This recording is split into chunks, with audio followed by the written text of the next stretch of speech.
أرسله بالحق بشيرا ونذيرا. أعوذ بالله من الشيطان الرجيم. بسم الله الرحمن الرحيم. يا أيها الذين آمنوا اتقوا الله حق تقاته ولا تموتن إلا وأنتم مسلمون. يا أيها الناس اتقوا ربكم الذي خلقكم من نفس واحدة وخلق منها زوجها وبث منهما رجالا كثيرا ونساء واتقوا الله الذي تساءلون به والأرحام إن الله كان عليكم رقيبا.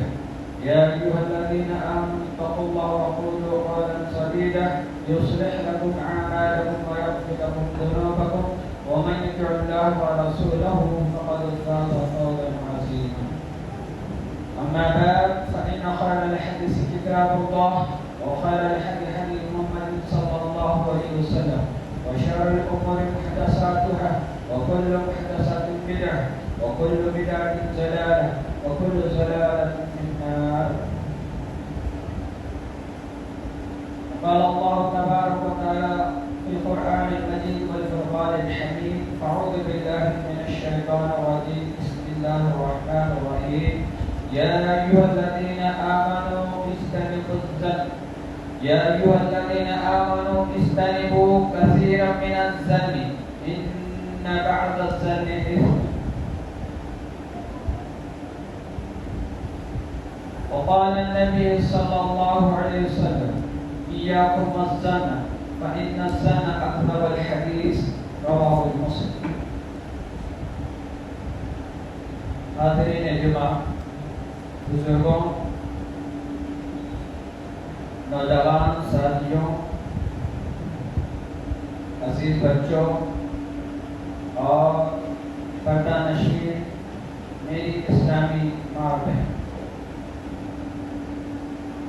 تمام تعریفیں کبریائی و بڑائی و بزرگی صلح رب العالمین کے لائق و زیبا ہے، جو ساری کائنات کا خالق اور مالک ہے اور پالنہار ہے۔ وہی اللہ رب العالمین ہے جو دنیا کو 6 دنوں میں پیدا کیا، ہر طرح کا ساز و سامان مہیا کیا، چری بری جاندار بے جاندار ہر طرح کی چیزیں مہیا کیا، تاکہ انسان اس دنیا میں بآسانی کے ساتھ اللہ کی عبادت کر سکے، اس کی اطاعت و فرما برداری کر سکے۔ ذرا اللہ کی حمد و ثنا کی اتنی بھی بڑائی بیان کرنے کے لیے بیٹھ جائیں تو کم ہے۔ اس دنیا میں پائے جانے والے تمام درختوں کو قلم بنا کر، اس دنیا میں پائے جانے والے تمام سمندروں کو اینٹ بنا کر اگر اللہ کی تعریف، اس کی بڑائی اور بزرگی بیان کرنے کے بیٹھ جائیں تو یہ تمام تر ختم ہو جائیں گی، یہ تمام سمندریں ختم ہو جائیں گی، لیکن اللہ کی بڑائی و بزرگی کبھی ختم ہونے والی نہیں۔ اس کے بعد تمام انبیاء پر میرے اور آپ کے آخر الزمان تاجدار مدینہ جناب محمد مصطفیٰ صلی اللہ علیہ وسلم پر ان کی نظرت و سلام ہو، کیونکہ انہوں نے اللہ کے پیغام کو ہم تک پہنچایا، تمام تر تکلیفوں کو برداشت کیا، لیکن اللہ کے کلام میں نہ رتی برابر بھی زیادتی کو برداشت کیا، نہ کمی کو برداشت کیا۔ اللهم صل على محمد وعلى آل محمد كما صليت على إبراهيم وعلى آل إبراهيم إنك حميد مجيد۔ اس حمد و ثنا کے بعد میں سب سے پہلے اللہ تبارک و تعالیٰ کا شکر بجا لاتا ہوں کہ کئی دنوں کے بعد دوبارہ اس جمعہ میں اس مسجد میں آپ لوگوں کے سامنے کچھ کہنے کا موقع عنایت فرمائے۔ اللہ تعالیٰ سے دعا ہوں کہ اللہ تبارک و تعالیٰ میرے معافی زمین کو قرآن حدیث کی معافی تک پیش کرنے کی توفیق عنایت فرمائے، اور اپنے معافی زمین کو صحیح انداز میں آپ لوگوں کے سامنے رکھنے کی اللہ توفیق عنایت فرمائے۔ ساتھ ہی ساتھ اللہ سے یہ بھی دعا ہوں کہ اللہ تبارک و تعالیٰ تمام کو، خصوصاً مجھے کئی رسلی باتوں سے زیادہ اس پر عمل پر رہنے کی توفیق عنایت فرمائے۔ آمین ثم آمین۔ رب زدنی علما رب اشرح لي صدری ويسر لي امری واحلل عقدۃ من لسانی یفقهوا قولی رب یسر ولا تعسر وتمم بالخیر۔ ذرا جس موضوع کو لے کر آپ لوگوں کے سامنے کھڑا ہوا وہ موضوع ہے بدگمانی اسلام کی نظر میں۔ حضرات،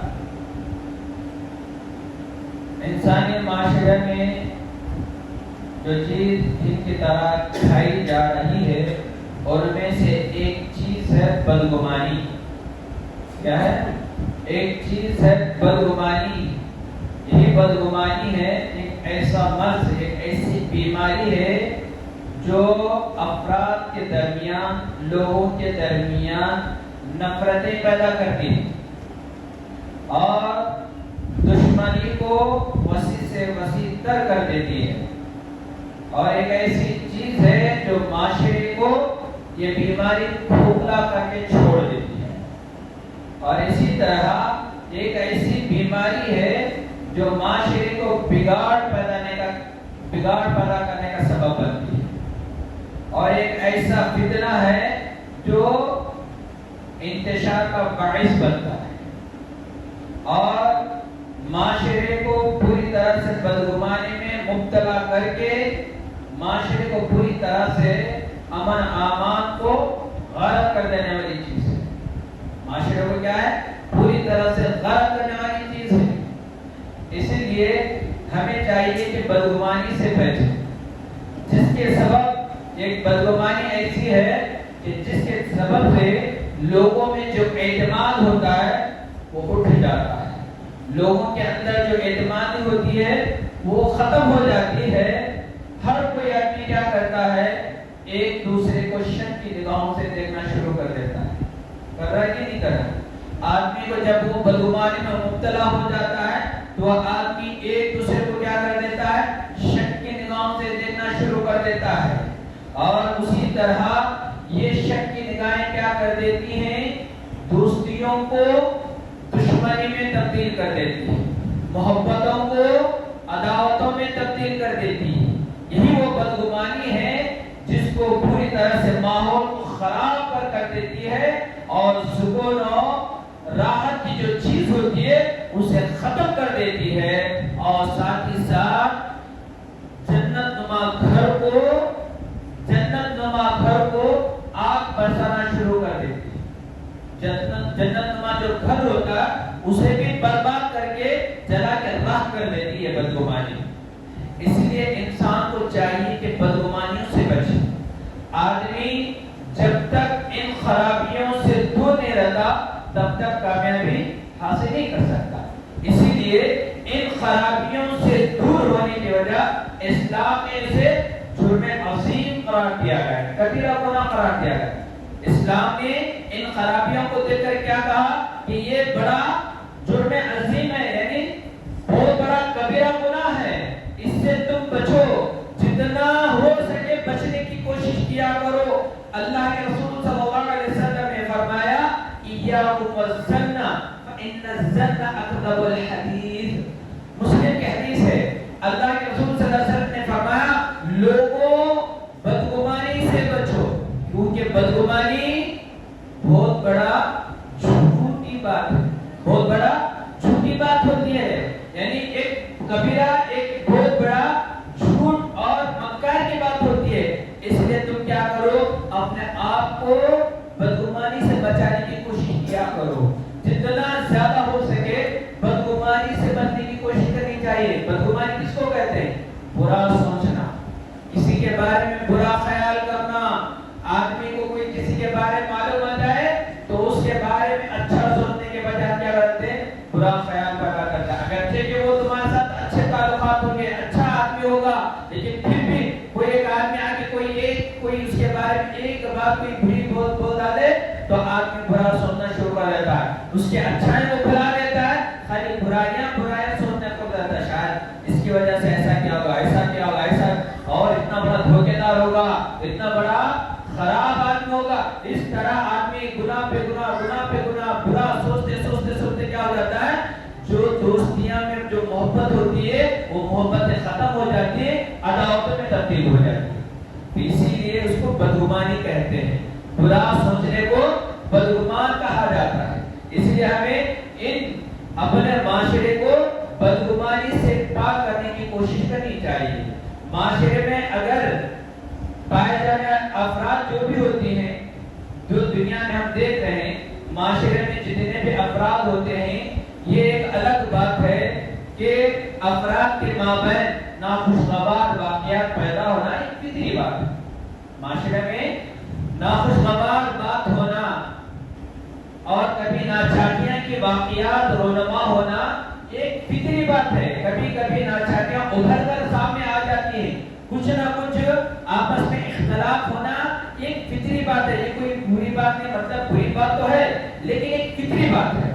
لیکن ایسی ناخوشگوار واقعات میں اختلافات جب پیدا ہو جاتے ہیں, ان اختلاف کے دوران یہ بدگمانی آگ میں تیز چھنک کے برابر ہوتی ہے.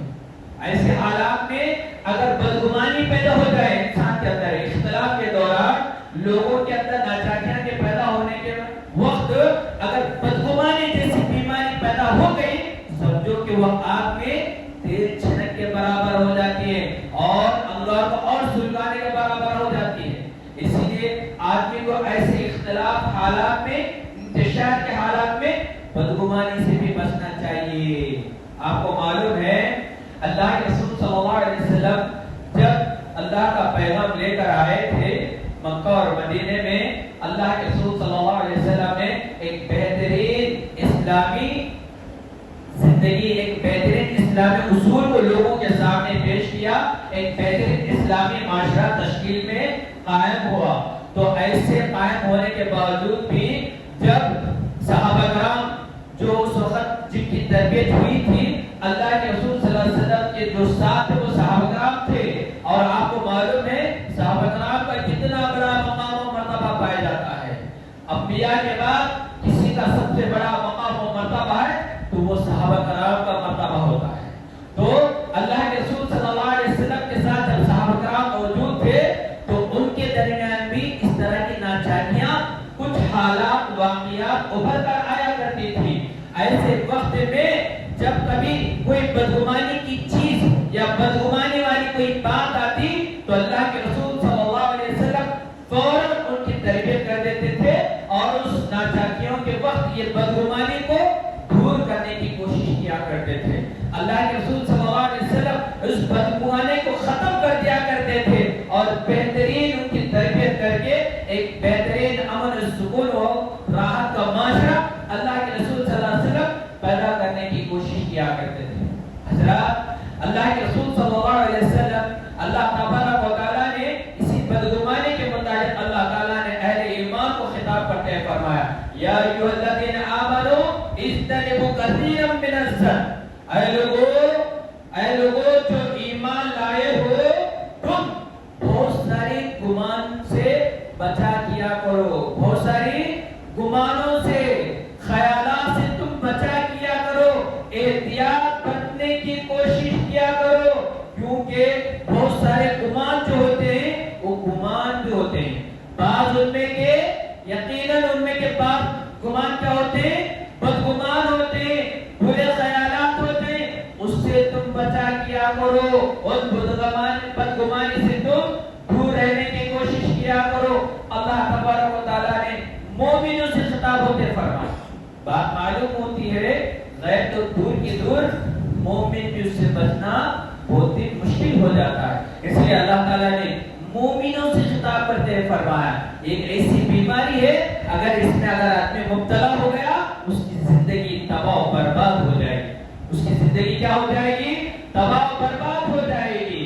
حضرات, یہ بدگمانی ایسی چیز ہے پورے معاشرے کو کھوکھلا کر کے رکھ دیتی ہے, نفرتوں میں بیج ڈال کر پوری طرح سے معاشرے کو تباہ و برباد کر دیتی ہے, بھائی بھائی کے تعلقات کو ختم کر دیتی ہے, دوستیوں کو ختم کر دیتی ہے, میاں بیوی کے تعلقات کو ختم کر دیتی ہے, رشتہ داروں کے تعلقات کو ختم کر دیتی ہے, معاشرے میں امن و سکون کی جو راحت کی جو چیز ہوتی ہے اس کو ختم کر کے دیتی ہے.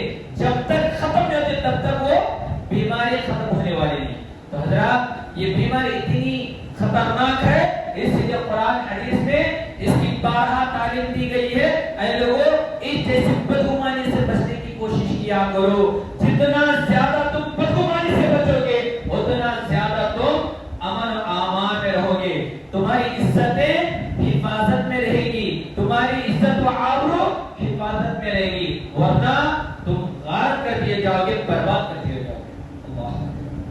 حضرت جابر رضی اللہ تعالیٰ عنہ فرماتے ہیں، مسلم کی حدیث ہے، اللہ کے رسول صلی اللہ علیہ وسلم نے فرمایا شیطان جب جزیرہ عرب میں شیطان نے بربلایا لوگوں کو یعنی فتنے میں ڈالنے کی کوشش کی تو شیطان پوری طرح سے مایوس ہو چکا تھا. یہ اس چیز سے مایوس ہو چکا تھا کہ اب جزیرہ عرب میں کوئی آدمی نہیں رہا کہ وہ میری فرما برداری کرے. اب جزیرہ عرب میں کوئی آدمی نہیں رہا کہ وہ میری بات سنے، میری فرما برداری کرے، میں غلط راہ میں ان کے عقائد کو بگاڑ سکوں، انہیں غلط راہ میں لے جا سکوں، میری بات کو مانے. اس طرح سے وہ مایوس ہو چکا تھا.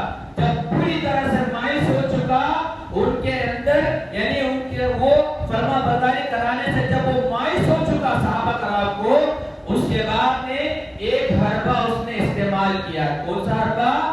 لوگوں کے درمیان اختلاف ڈال سکے، لوگوں کے درمیان انتشار پیدا کرے. تو اس حربے کا استعمال کرتے اس نے کیا کیا؟ لوگوں کے درمیان اختلاف ڈالنا شروع کیا. جس کے ذریعے سے؟ بدگمانی کے ذریعے سے. بدگمانی کا حربہ استعمال کرتے ہوئے اس نے کیا کیا؟ لوگوں کے درمیان انتشار پیدا کرنا شروع کر دیا. وقتاً فوقتاً اللہ کے رسول صلی اللہ علیہ وسلم نے صحابہ کرام کو ان کی تربیت کرتے رہے اور صحابہ کرام کو آگاہ کرتے رہے، لوگوں اس سے تم بچا کرو ورنہ تمہاری زندگی تباہ ہو جائے گی. تو کس طرح اللہ کے رسول صلی اللہ علیہ وسلم وقتاً فوقتاً ان بدگمانیوں کو دور کیا کرتے تھے.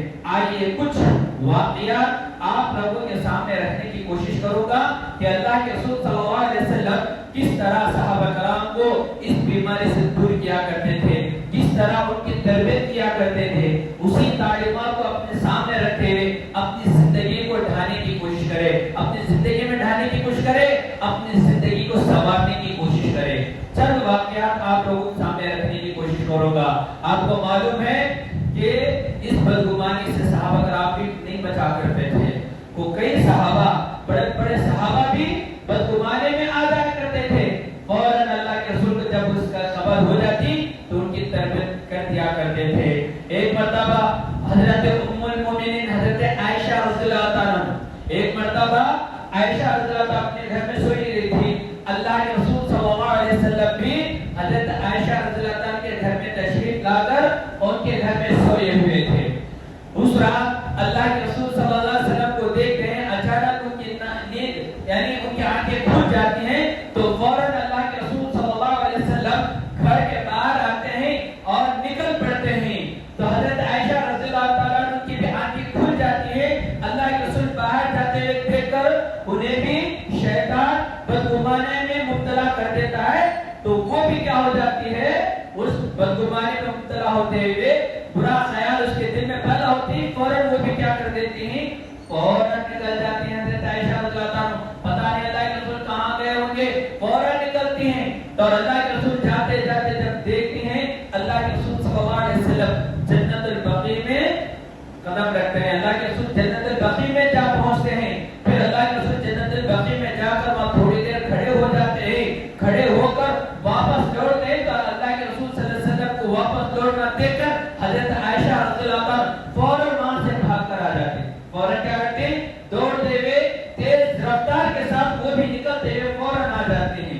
فوراً آ جانے کے بعد جب وہ اپنے بستر پہ لیٹ جاتی ہیں تو اللہ کے رسول صلی اللہ علیہ وسلم جیسے گھر میں قدم رکھتے ہیں تو انہیں محسوس ہوتا ہے کہ حضرت عائشہ رضی اللہ تعالیٰ عنہا میرا پیچھا کر رہی تھی.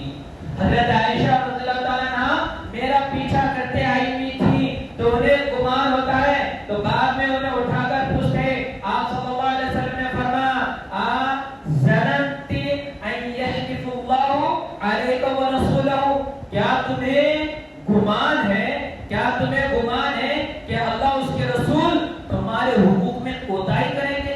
اے عائشہ کیا تمہیں گمان ہے اس بات کا کہ اللہ اس کے رسول تمہیں حقوق میں کوتاہی کریں گے؟ تو بعد میں کہتے ہیں اللہ کے رسول نہیں، جب آپ اٹھ کر جا رہے تھے تو میرے دل میں برا خیال پیدا ہو گیا تھا. تو اس کے بعد اللہ کے رسول صلی اللہ علیہ وسلم نے ان کی بدگمانی کو دور کرنے کے لیے انہوں نے کہتے ہیں اللہ کے رسول صلی اللہ علیہ وسلم نے فرمایا اے عائشہ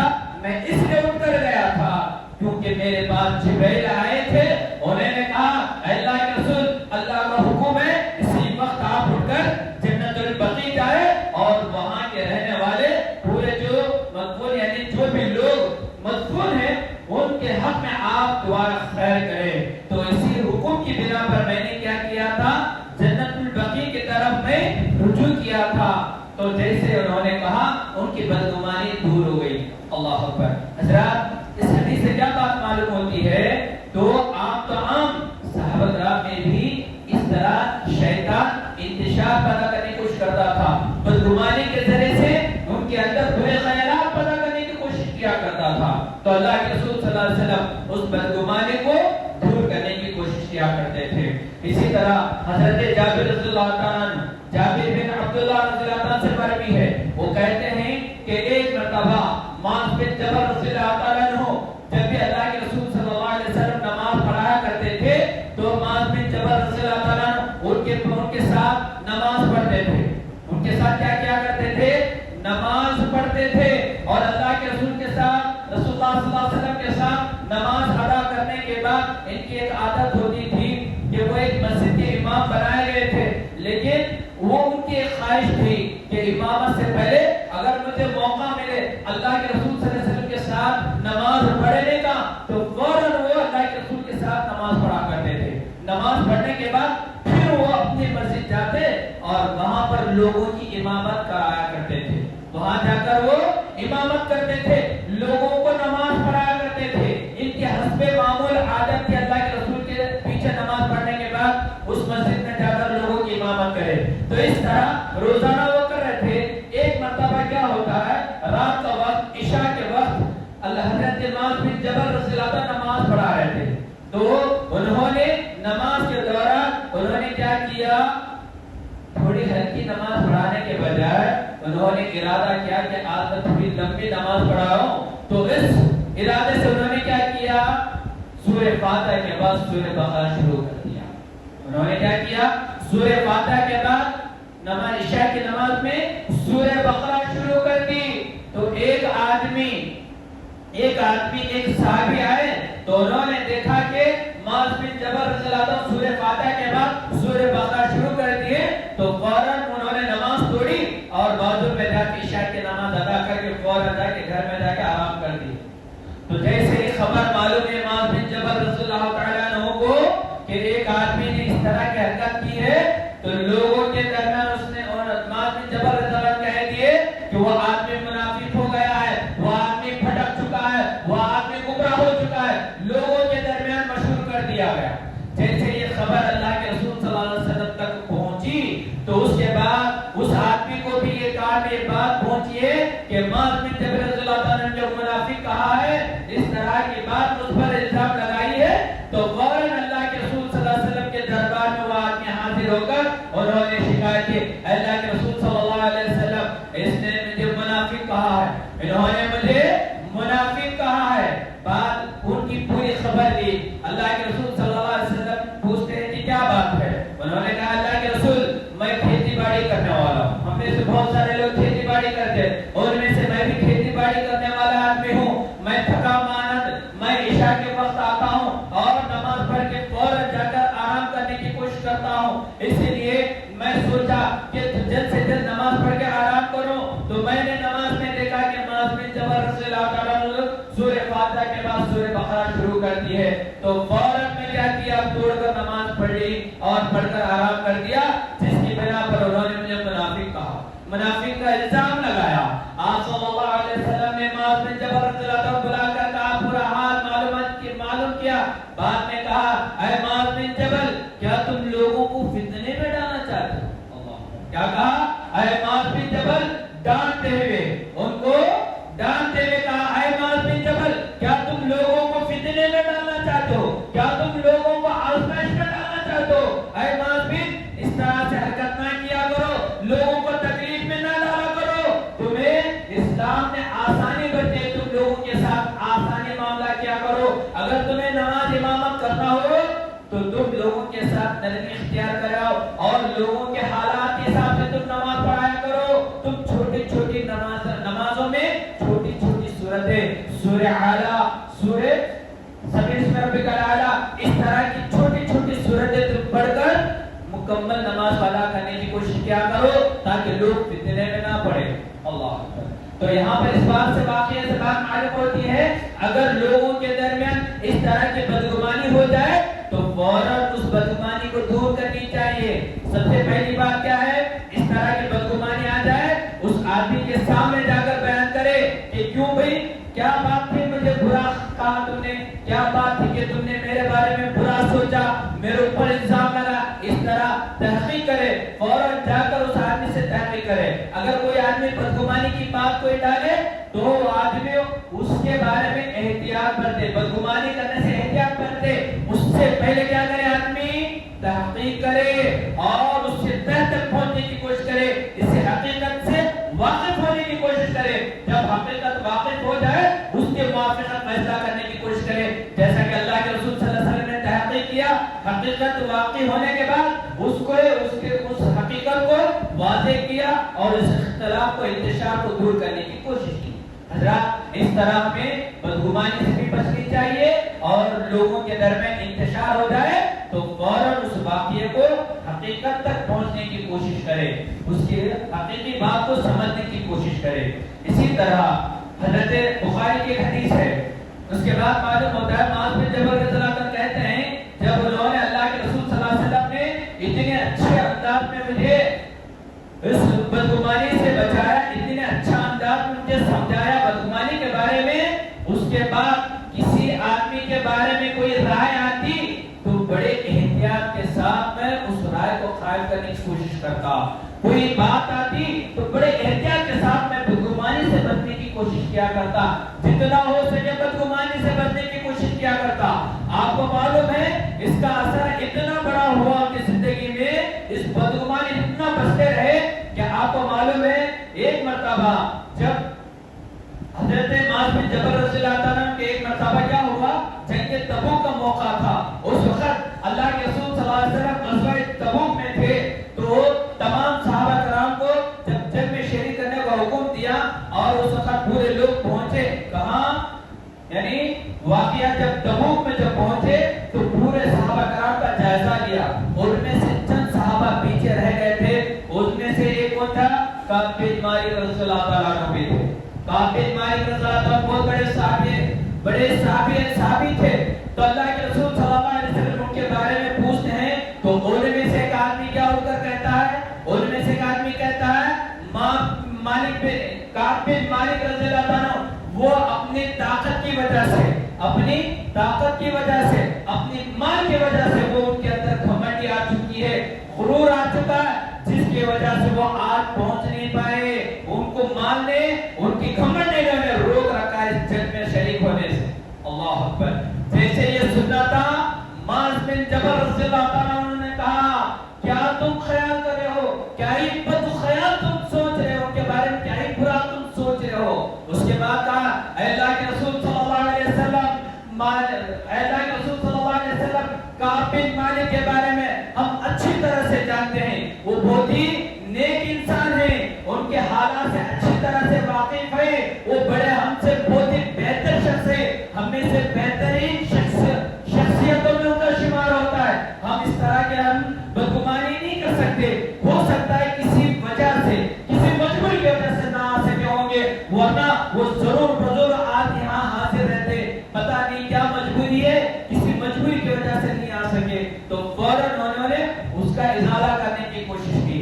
تو معاذ بن رضی اللہ تعالیٰ کا اس کا اثر ایسا ہوا کہ جب بھی کوئی اس طرح کی بدگمانی آتی تو فوراً بچتے.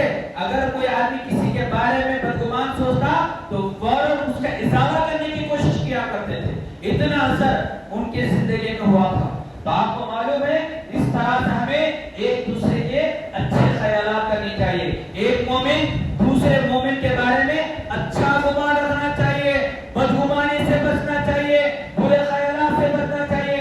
ایک مسلمان دوسرے مسلمان اس کی عزت و آبرو کی حفاظت کرنے کی کوشش کرنی چاہیے, برے خیالات سے بچنا چاہیے. جتنا ہم بدگمانی سے بچیں گے اتنا زیادہ شیطان کے حربے سے بچ سکیں گے, شیطان کے چال سے بچ سکیں گے, ورنہ زندگی ہماری تباہ برباد ہو جائے گی.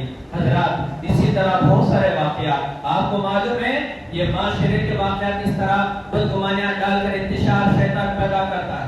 اور اسی طرح معاشرہ نہیں, میاں بیوی کے درمیان میں بھی شیطان بدگمانیاں ڈالتا ہے. آپ کو معلوم ہے یہ رشتہ بڑا نازک ہے اور اللہ کو بڑا پسند بھی ہے، لیکن شیطان کو سب سے زیادہ میاں بیوی کے درمیان انتشار پیدا کرنے سے بڑی خوشی ہوتی ہے. اس لیے شیطان بار بار میاں بیوی کے درمیان آ کر انتشار پیدا کرنے کی کوشش کرتا ہے، ان کے درمیان بدگمانی ڈال کر انہیں ان کی زندگی کو تباہ برباد کرنے کی کوشش کرتا ہے. آپ کو معلوم ہے ہندوستان میں 80%، میں سمجھتا ہوں 90% جو کورٹ میں لڑے میاں بیوی کے یعنی جو کیسز جو بڑے ہوئے ہیں اسی بدگمانی کی وجہ سے پڑے. اللہ اکبر. کیا ہے؟ اسی بدگمانی سے کیسز پڑے ہوئے. آج سب سے زیادہ میاں بیوی کے درمیان جو انتشار پیدا ہو رہی ہے بدگمانی کی وجہ سے ہو رہا ہے. یہ صحابہ کرام کے درمیان میں اس طرح میاں بیوی کے درمیان بدگمانی ہوا کرتی تھی. ایک مرتبہ ہے اللہ کے رسول صلی اللہ علیہ وسلم بیٹھے ہوئے تھے، ایک آدمی نے آیا، اس نے شکایت کی اپنی بیوی کے بارے میں. اس نے شکایت کی، بخاری کی حدیث ہے، اس نے شکایت کی اپنی بیوی کے بارے میں. اس نے کہا اللہ کے رسول صلی اللہ علیہ وسلم میری بیوی کے بارے میں شکایت ہے، اس نے ایک بچہ جنم دیا ہے وہ کالا اور بدصورت، جبکہ ہم دونوں میاں بیوی خوبصورت ہیں لیکن اس کا بچہ جو پیدا ہوا ہے وہ کالا ہے. اللہ اکبر. اللہ کے رسول فوراً سمجھ گئے اس آدمی نے اپنی بیوی کے متعلق بدگمانی کر رہا ہے. اس نے اپنی بیوی کے متعلق بدگمانی کر رہا ہے. اللہ کے رسول فوراً سمجھ گئے. اس نے کیا کیا؟ اس کی بدگمانی کو دور کرنے کے لیے ہر طرح سے انہیں سمجھانے کی کوشش کی اور اسے عقلی طور پر سمجھانے کی کوشش کی. اس طرح اس کی بدگمانی کو دور کرنے کے لیے ایک مثال سامنے قائم کرتے ہوئے اس کی دور کیا. وہ کس طرح؟ اس آدمی سے پوچھا کیا تمہارے پاس اونٹ ہے؟ اس نے کہا کہ ہاں اونٹ ہے میرے پاس. تو اس نے کہا کیا ان میں سے کوئی ایک بچہ کالا ہے؟ اس نے کہا کہ ہاں پورے کے پورے گورے ہیں لیکن ایک کالا ہے. اس سے پوچھا وہ بچہ کہاں سے آیا؟ ہو سکتا ہے ان میں سے کوئی ایک کالا ہوگا جس کی وجہ سے وہ بھی کالا پیدا ہوگا. تو اللہ کے رسول صلی اللہ علیہ وسلم نے فرمایا اسی طرح تمہارے خاندان میں نہیں ہوا تو کیا ہوا؟ تمہارے بیوی کے خاندان میں سے کوئی ایک آدمی کالا ہوگا، ہو سکتا ہے اسی کی بدولت اللہ نے اسے کالا بچہ دیا ہوگا. ہو سکتا ہے اسی کی بدولت اس کے خاندان کے مشابہت کے اعتبار سے وہ بچہ کالا پیدا ہوگا. کیونکہ جس طرح اونٹ کسی بھی مشابہت اختیار کرتے ہوئے اس کی شکل اختیار کرتے ہوئے بچہ پیدا ہو سکتا ہے، تو کیا تمہارے بیوی کے خاندان میں سے کسی کی مشابہت اختیار کرتے بچہ جنم نہیں دے گا؟ یقین دے گا. اللہ ضرور اس طرح کا بچہ پیدا کر سکتا ہے. تو تم کیوں بدگمانی کرتے ہو؟ تب اسے عقل میں ٹھکانے میں آئی ہاں اللہ کے رسول جو بات کہہ رہے وہ بالکل صحیح بات. اس کے بعد اس کی بدگمانی دور ہو گئی. اس طرح اللہ کے رسول صلی اللہ علیہ وسلم جب بھی کوئی میاں بیوی کے درمیان اس طرح کی بدگمانیاں ہوتے تو انہیں دور کرنے کی کوشش کیا کرتے تھے. آپ کو معلوم ہے واقعہ عفق بھی اسی طرح کا واقعہ حضرت عائشہ رضی اللہ عنہا پر الزام لگایا گیا بدگمانی پر. تو واقعہ عفق ایک جگہ مستلق کے دوران غزوے واپس لوٹ رہے تھے اللہ کے رسول صلی اللہ علیہ وسلم صحابہ کرام حضرت عائشہ رضی اللہ تعالیٰ عنہ کسی ضرورت حاجت کی بنا پر وہ دیر ہو چکی تھی، حاجت کے لیے گئی تھی. وہ لوٹنے پر قافلہ نکل چکا تھا، وہاں پر کوئی موجود نہیں تھا. اس کے بعد ایک صحابی رسول اللہ کے رسول صلی اللہ علیہ وسلم کے صحابی صفوان بن معطل رضی اللہ عنہ وہ آخری میں تھے. وہ سامان دیکھتے ہوئے آخری ایک صحابی اللہ کے جب بھی غزوات جاتے تو کچھ صحابہ کو سب سے آخری میں آنے کا کہا کرتے تھے تاکہ کوئی چھوٹا ہوا چیز ہو تو وہ لے کر آئے. تو صفوان بن معطل رضی اللہ عنہ جب وہ پورے لوگ جانے کے بعد وہ کو دیکھتے ہوئے میدان کا صفایا دیکھتے ہوئے جب بھی جہاں سے گزرتے تو وہاں کوئی چیز پڑی ہوئی نہیں، وہ دیکھنے کے لیے وہ تلاش کرتے ہوئے آ رہے تھے. اتنے میں حضرت عائشہ رضی اللہ تعالیٰ پر ان کی نظر پڑتی ہے تو فوراً سمجھ جاتے ہیں کہ امہات المومنین. کیوں؟ ابھی یہ پردے کا حکم نازل نہیں ہوا تھا، اس سے پہلے کا یہ واقعہ ہے. ان کو دیکھ کے سمجھ گئے یہ حضرت عائشہ رضی اللہ تعالیٰ امہات المومنین حضرت عائشہ رضی اللہ تعالیٰ عنہ انہوں نے فوراً کو دیکھ کر انا للہ و انا الیہ راجعون پڑھا. حضرت عائشہ رضی اللہ تعالیٰ سوئی ہوئی تھی ٹہل کا لگا کر کہ کوئی آئے گا مجھے ضرور بدل واپس قافلہ آئے گا مجھے لے کر جائے گا. تو راستے میں بیٹھ کر سو رہی تھی تو حضرت صفوان بن معطل رضی اللہ تعالیٰ عنہ ان کی نظر جیسے عائشہ رضی اللہ عنہ پر پڑتی ہے اِنَّ لِلَّهِ وَإِنَّ إِلَيْهِ رَاجِعُونَ پڑھتے ہیں. حضرت عائشہ کہتے ہیں صفوان کی زبان سے میں نے اِنَّ لِلَّهِ وَإِنَّ إِلَيْهِ رَاجِعُونَ کے علاوہ کوئی کلام نہیں سنا. فوراً انہوں نے اپنی اونٹنی کو بٹھایا اور جیسے بیٹھی اونٹنی فوراً اس پر چڑھ گئی اور انہوں نے اونٹنی اٹھنے کے بعد اس کے لگام کو پکڑ کر آگے چلتے رہے. میں اونٹنی پر سوار ہوتے آتی گئی. جیسے ہی لوگوں کے قریب پہنچی وہاں عبداللہ بن ابی جو منافقوں کا سردار تھا اس نے لوگوں میں بدگمانی پیدا کر کے لوگوں میں انتشار پیدا کر دیا. کیا کیا؟ لوگوں میں انتشار پیدا کر دیا. لوگوں میں انتشار پیدا کیا. یہ جو وہ صفوان کے ساتھ آ رہے نعوذ باللہ بدگمانی لی اور لوگوں کے درمیان انتشار پیدا کرتے ہوئے کہا کہ کیا ان کا تعلق ہے صفوان کا بھی عائشہ رضی اللہ عنہا. اس طرح تو اس نے بدگمانی اور برے برے الزامات لگانا شروع کر دیے. آپ کو معلوم ہے کمزور جو ایمان والے جو اس وقت صحابہ جو تھے وہ بھی اس جال میں پھنس گئے. کمزور جو نادان جو صحابہ تھے کئی صحابہ اس میں پھنس چکے تھے. اللہ کے رسول صلی اللہ علیہ وسلم اس طرح کے ماحول کو اس طرح کی چنگاری کو دیکھ کر بے چین اور بے قرار ہو گئے. کبھی حضرت علی رضی اللہ عنہ کے پاس آ کر مشورہ کرتے ہیں, کبھی ابو بکر رضی اللہ عنہ کے پاس آ کر مشورہ کرتے ہیں, کئی بڑے بڑے اکابر صحابہ کئی لوگوں کے سرداروں کے سامنے آ کر مشورہ کرنا شروع کر دیتے ہیں اور کہیں بھی حل نہیں نظر آتا تو اللہ کا وحی کا انتظار کرتے ہوئے بیٹھ جاتے ہیں. اس وقت اللہ تبارک و تعالی فوراً نازل فرماتا ہے حضرت عائشہ رضی اللہ عنہا کی جو زوج مطہرہ ہے وہ ہر چیز سے پاک ہے. تو لوگوں سے اللہ تعالیٰ کہتا ہے لوگوں تم مومنوں کے بارے میں کیوں بدگمانی کرتے ہو, کیوں تم اس طرح الزام لگا رہے ہو, وقت تم کیوں نے اس کا ازالہ کیا. فوراً اللہ نے آیت کو نازل کر دیا. اللہ اکبر. حضرات کہنے کا مقصد ہے جب بھی ہمارے بھائی کے بارے میں جب بھی کوئی برا خیال پیدا ہو جائے ہرگز بدگمانی نہیں کرنی چاہیے. اگر کوئی اختلافی بات آ جائے پہلے تحقیق کر لینی چاہیے, بعد میں اس کا اختلاف کو دور کرنے کی کوشش کرے, نہ کہ بدگمانی کرے, نہ کہ بدگمانی کرے, نہ برا بھلا سوچے. جب بھی اپنے بھائی کے بارے میں کوئی بات آئے فوراً اچھا خیال پیدا کرے. آپ کو معلوم ہے عمر بن خطاب رضی اللہ عنہ کے دور خلافت میں بھی اس طرح کا موضوع ختم کرو. میں اپنے موضوع سمیٹنا وقت ہو گیا ہے.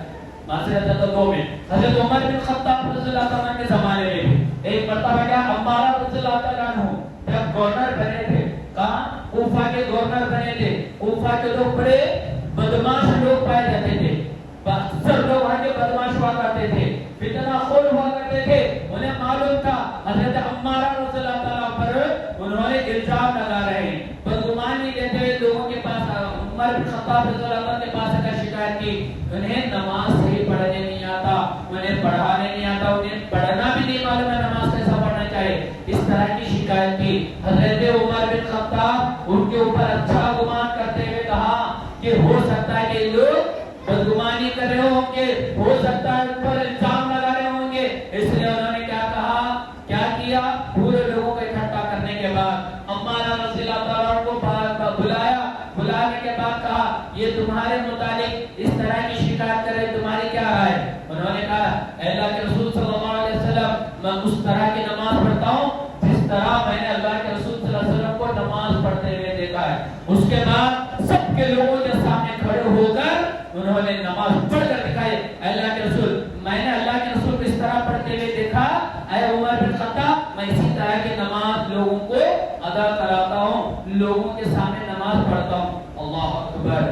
حضرت عمارہ کی یہ بات یادہ دیکھ کر انہیں معلوم تھا, انہیں گمان تھا, اچھا گمان تھا یہ کبھی غلط نہیں ہو سکتے ہیں, لیکن لوگوں کے اندر جو انتشار ہوا اس کو دور کرنے کے لیے تحقیق کے لیے لوگوں کے درمیان کو بلا کر انہوں نے نماز ادا کرانے کی کوشش کی اور اس کو دیکھ کر کہا مجھے گمان تھا کہ تم اس طرح کے بہترین گورنر ہو سکتے ہو, مجھے اچھا گمان تھا, تمہارے بارے میں اچھا خیال تھا. واقعی مانے وہ واقعہ واقعی وہ حالات اچھا گمان کے مطابق وہ رائے سامنے آ گئی تو بڑے خوش ہو جاتے ہیں اور بڑے خوش ہو کر رونا شروع کر دیتے ہیں. حضرات اس طرح جب بھی کوئی بدگمانی آ جائے ہم اپنے بھائی کے بارے میں اچھا سننے کی کوشش کریں, برے خیالات سے بچنے کی کوشش کریں. اگر کوئی سبب بن رہا ہے, اگر کہیں بھی ایسے حالات, اگر بدگمانی کے حالات پیدا ہو رہے فوراً اس کا ازالہ کرنے کی کوشش کرے. اللہ کے رسول اعتکاف میں بیٹھے ہوئے تھے, حضرت صفیہ رضی اللہ عنہ کس طرح ازالہ کیا اللہ کے رسول نے. صفیہ رضی اللہ عنہ کی ملاقات کرتے کھڑے ہو کر ملاقات کرتے ہوئے اللہ کے رسول صلی اللہ علیہ وسلم جب ان کو روانہ کرنے کے لیے مسجد کے دروازے کا تک آتے ہیں تو دو صحابہ وہاں سے گزرتے رہتے ہیں. دو صحابہ وہاں سے گزرتے ہیں, جاتے جاتے سلام کرتے گزرتے رہتے ہیں. اللہ کے رسول صلی اللہ علیہ وسلم دونوں کو ٹھہراتے ہیں, بلاتے ہیں, آؤ تم ادھر آؤ. کہتے کیا کہتے ہیں, آؤ تم ادھر آؤ. قریب بلا کر کہتے ہیں یہ میری بیوی حضرت صفیہ رضی اللہ تعالیٰ عنہ. کیا کہتے ہیں, یہ زوجہ مطہرہ میری بیوی ہے حضرت صفیہ رضی اللہ تعالیٰ عنہ. صحابہ کہتے ہیں اللہ کے رسول, آپ تو انبیاء کے رسول, آپ تو اللہ کے رسول نبی ہیں, آپ کے متعلق ہم کیسے گمان کر سکتے ہیں.